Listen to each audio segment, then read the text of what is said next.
Coming to you from Scotts Hollow Mercantile in lovely Hermitage, Tennessee, it's time for We Need to Talk with your host, the Colonel himself, Mr. Paul Odom, and yours truly, Papa John. Hey, stop what you're doing. Come sit down. We need to talk. Oh, baby, it's true. It's you. We need to talk.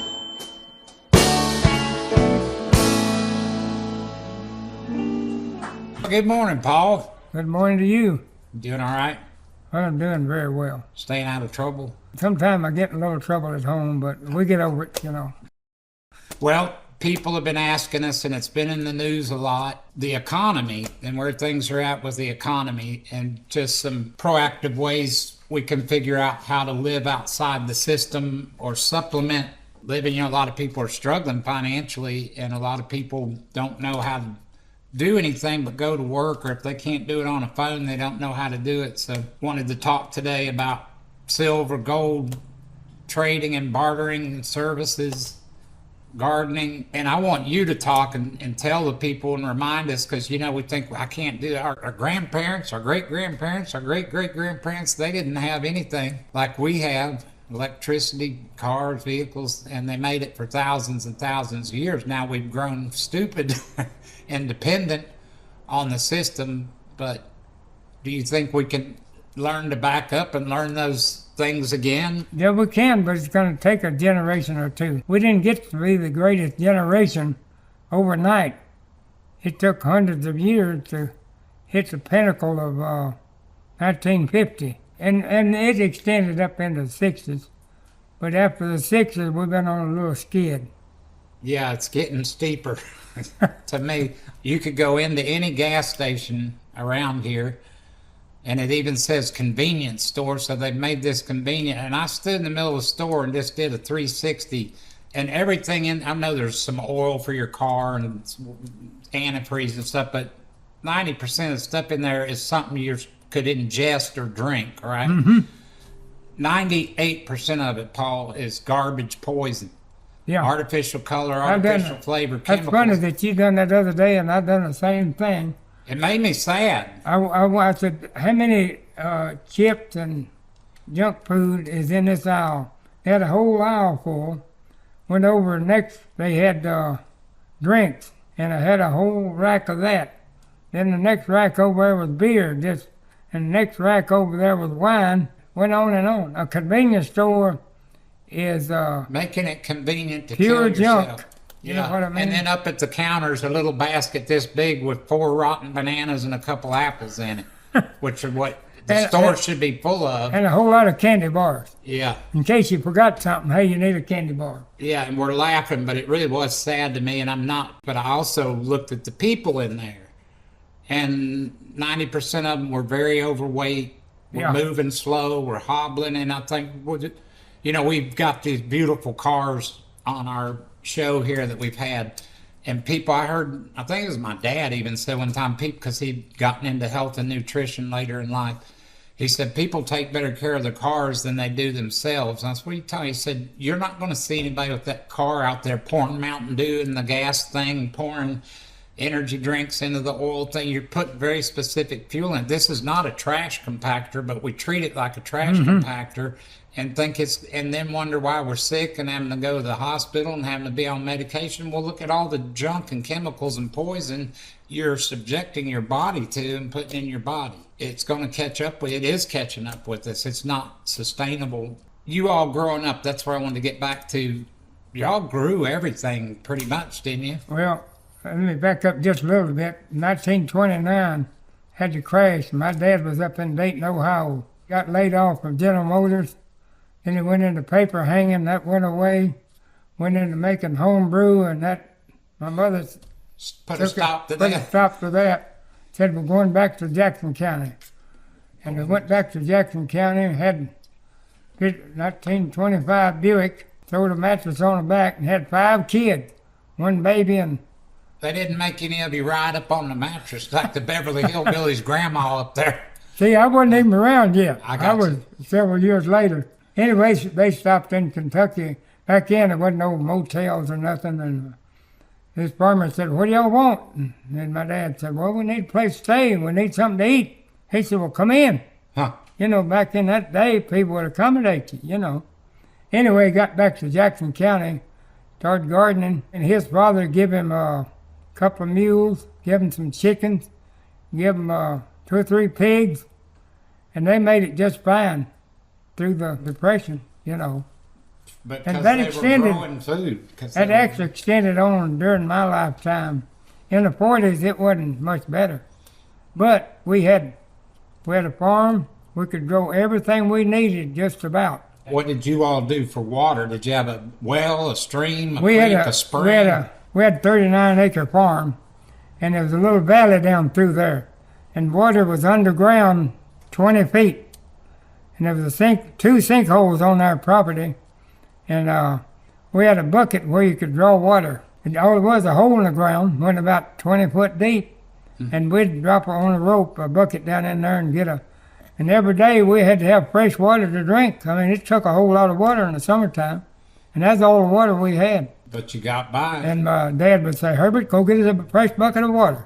Huh. And it was cool and good. I mean, you appreciated a good drink. Now, so many people live in the city and urban areas don't have that luxury, and you're not going to go down to you better not go down to the Cumberland River and dip water out there and try to drink it. But what you can do, and I want our listeners, some of you know about it, some of you don't know, and you're learning. Be a quick learner because things are changing fast, and I know you're familiar with a Berkey water filter. And we're talking about food. You can go a long time, believe it or not, without food. I've actually been on 3 40-day fasts in my lifetime and just had juice and water. I lost about 40 pounds the first time, but I lived. You can only go about 3 days without water and you will die.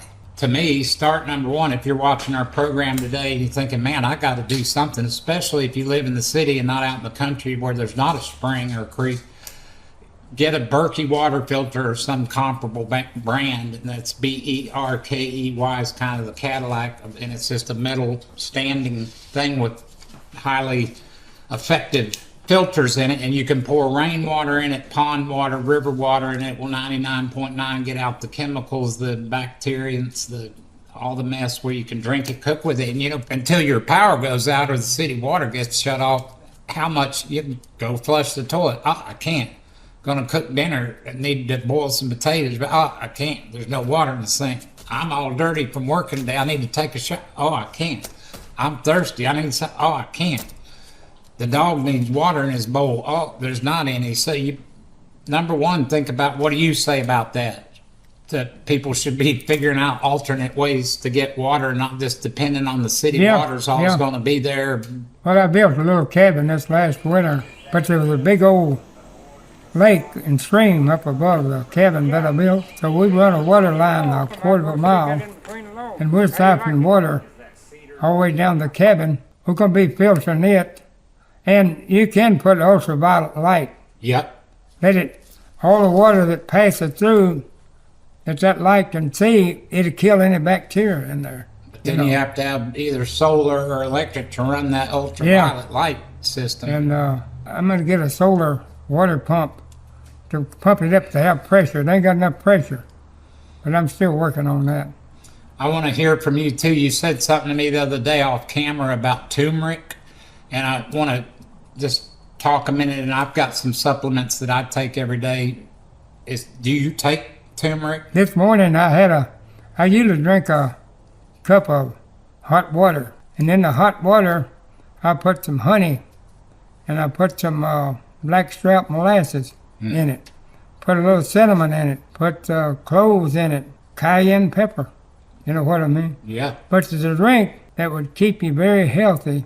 Anyway, the cinnamon and cloves and the turmeric and all of these, and even black pepper is good for you. Yeah. So. Debbie, my wife Debbie makes it's called something milk, but it's turmeric and black pepper and maybe coconut milk or something. They say that almond milk. Maybe it's It's almond good. milk. Yeah. With that. And I actually got where I like to, it's like my body goes, that's good. You're doing something good for me. Thank you. And go back to that thing a minute ago. I said, you wouldn't just pour anything into the gas tank of your nice car or into the oil thing or into the washer bucket. You specifically put the right thing that's supposed to go in there. I hope myself and you're in great health for 87. I hope, but there's a reason, because I have discipline and I don't go through the convenience store and get Twinkies and candy bars and gummy worms and blah, blah, blah, and sodas. And it's poison. It tastes good, but I believe that the devil has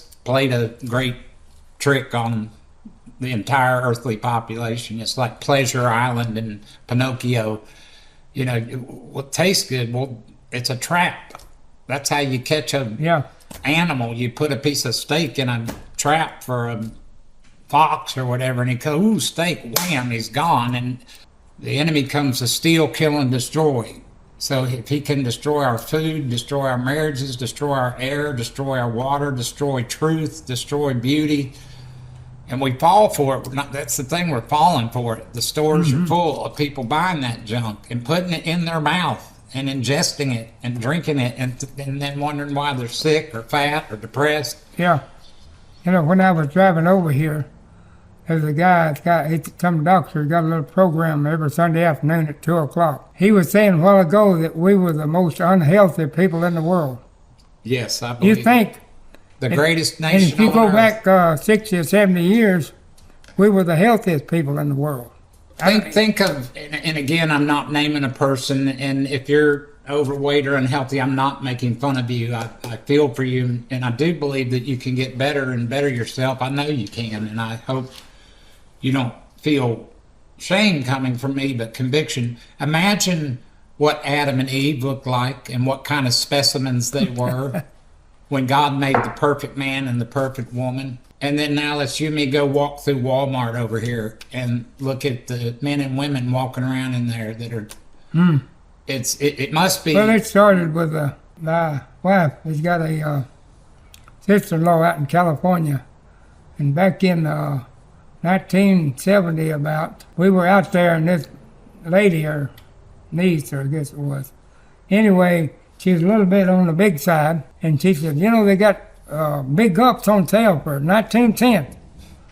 But looking at her a little bit and thinking about the big gulp, which it was back then, it was 24 ounce. It grew to 30 ounces.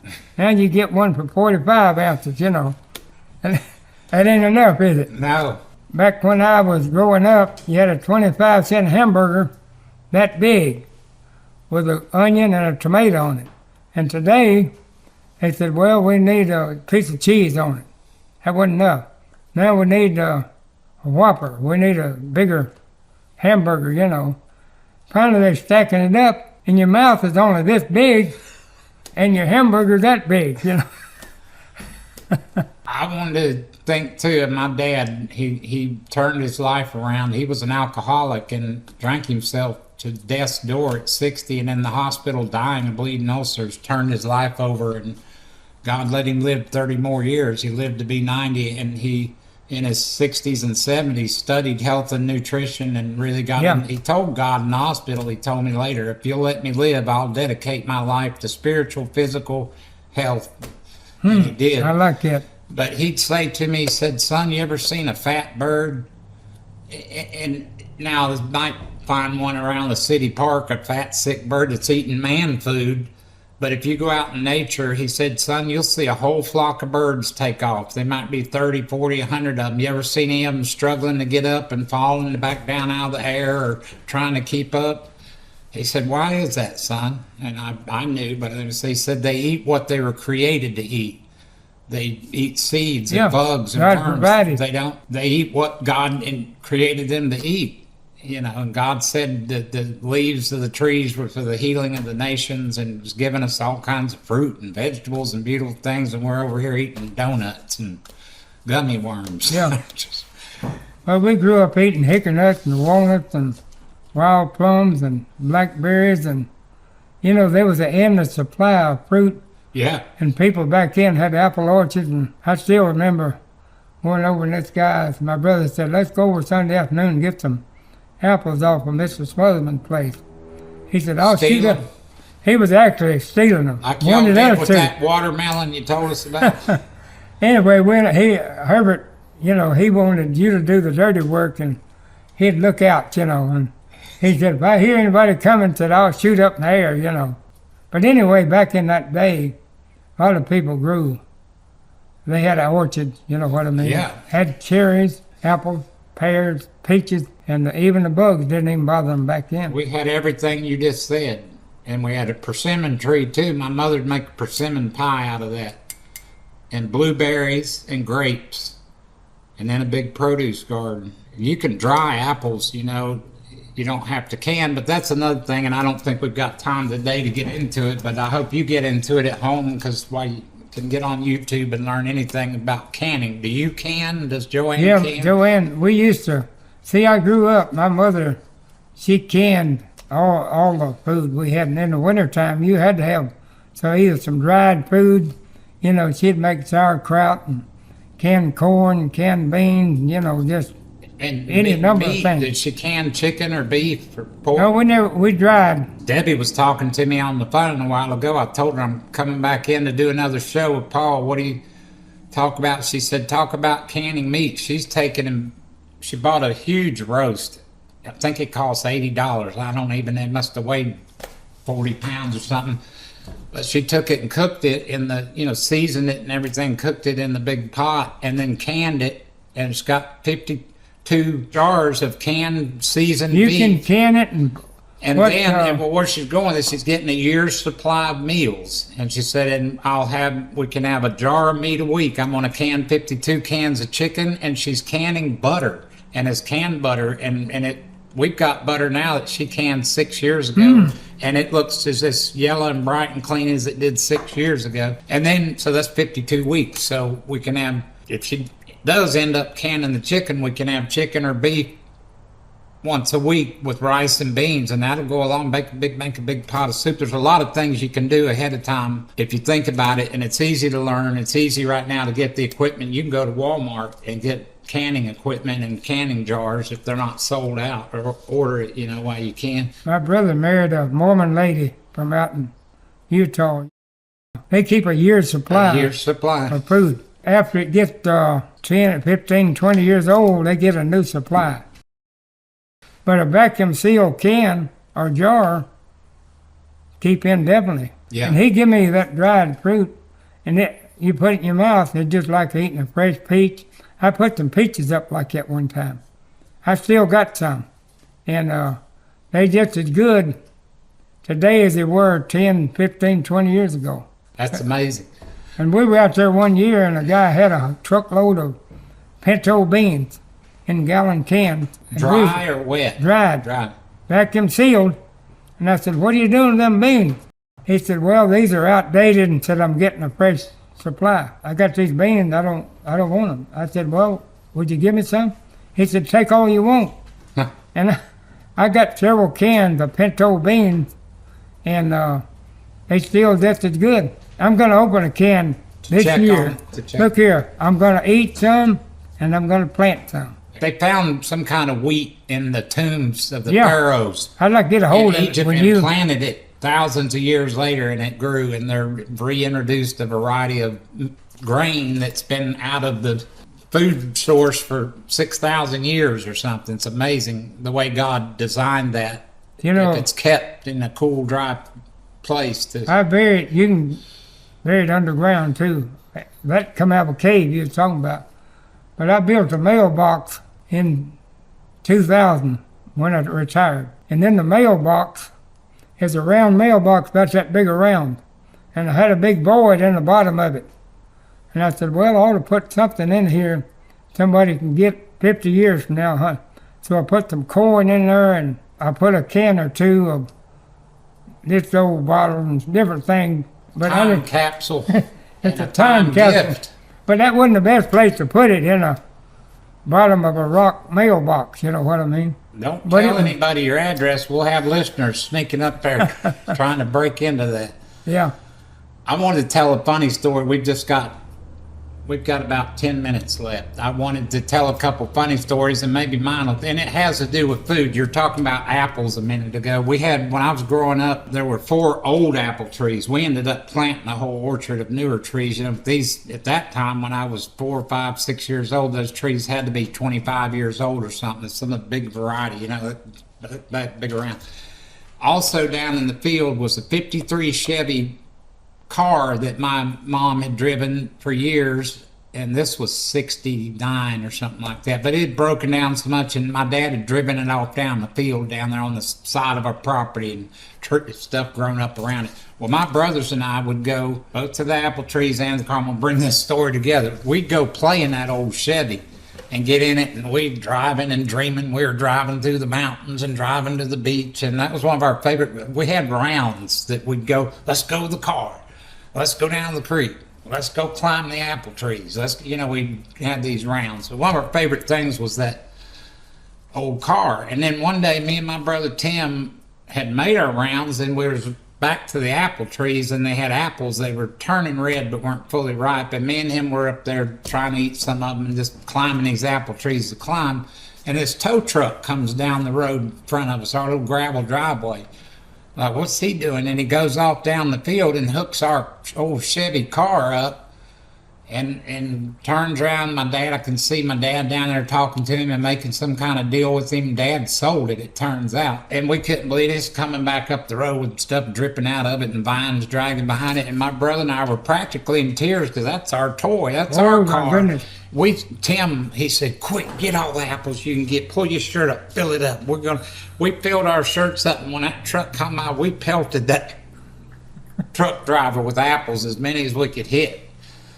Thankfully, he didn't stop and beat us up or something or go tell our dad. But I had an old 39 Buick back in 55, and we had a racetrack out in the country, solid rock.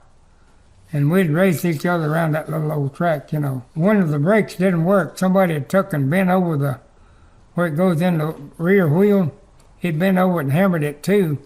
And you could go down the road about 40 or 50 miles an hour and hit the brake and slide all the way around and head back the other way. When you're 16 or 18, though, you do a lot of crazy things, I was doing that in my dad's, had an old Datsun truck. I was probably 16 or 17, and I was doing it in the field, and I'd go way down. I had a buddy, Jeff Douglas. Jeff, forgive me if you hear me. And I'd pull that emergency brake and spin it around like that, and then take off. It dug in and flipped the truck and smashed the hood down on us and glass, all the windows broke. I told a lie, and I went and got our tractor from the house, and all the oil ran out of it, smoke's coming out. We were cut superficially, but went and got the tractor and a chain and flipped it over and couldn't start it because all the oil and everything ran. Pulled it to the house, got in there with a jack and tried to jack with logs and stuff to jack the thing back up. My dad came home and I put oil in it and got started again. What happened to my truck? I said a deer ran out in front of me. I ran off the road and flipped it. I told a lie. I told him in later life. He said, "Do you think I believed that deer story when you told me that?"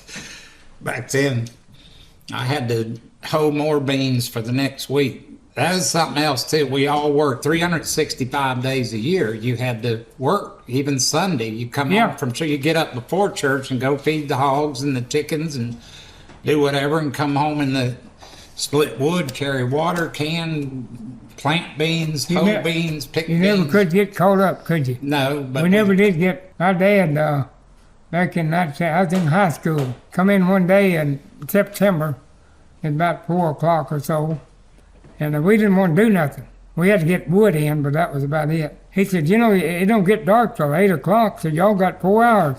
Why don't you clean that fence row? My dad always had a job for us, you know what I mean? Yeah, me too. And he wouldn't let me go do anything. And I love you, Dad, God bless you. And I learned hard work. He wouldn't let me go do anything. Like me and Sam Ford wanted to go fishing, or me and John Dahl wanted to go camping. It was always conditional. Well, you can go if you hoe the beans, pick the corn, split a load of wood, and whatever. And then you can go. And you better be back by 10 in the morning because we got a bush hog and put up hay and da-da-da-da-da. Everything I ever wanted to go do for fun, fishing or camping or whatever, was conditional on several jobs and extra jobs I'd have to do. He said, get John, if you want to go fishing with John Dahl, get him over here and y'all split 2 loads of wood and get them stacked on the porch, and then y'all can go. And we did. Yeah. And I've got friends that joke about it now. He said, every time I come over, your dad would say to me, "Hey, Chris, you owe me a day's worth of work, don't you?" But it didn't kill us. Here we are. No, And we're going to have to go back to some of that, aren't we? Well, it take a while to get back to it. Yeah. Back years ago, a guy I went to church with, he'd come up like we did, and he said, I don't want my kid to go through what I've had to, growing up, you know. And I've said many times, I said, it's been good, because his kid didn't turn out that well, you know what I mean? He was trying to do everything for them, even buy them a house, buy them a car, do all of these things, but it didn't turn out too good. That's exactly right. I've got a friend, and I won't say his name because I'm not trying to embarrass him, I'll just say in Texas, and he cried to me, Paul, and he's a multimillionaire, and I was in his beautiful mansion. He had an elevator in it, had a movie theater in it. His 3 boys were all fat and overweight. They were all in there playing video games and didn't know how to do anything. And he took me out on the porch of what he had accomplished. And he said, I'm going to tell you a story. I grew up on a farm, and he's in tears. And he said, we had every winter was hard, but every year was hard. We had one winter, we had a hailstorm, and then we had a freeze, and it killed everything, and we lost everything. And my dad I've never seen my dad so broken. And I made a decision that year that I was going to become wealthy and somehow get off this farm, and that my kids would never have to struggle like we did. And he starts then really crying. He said, I've ruined my kids.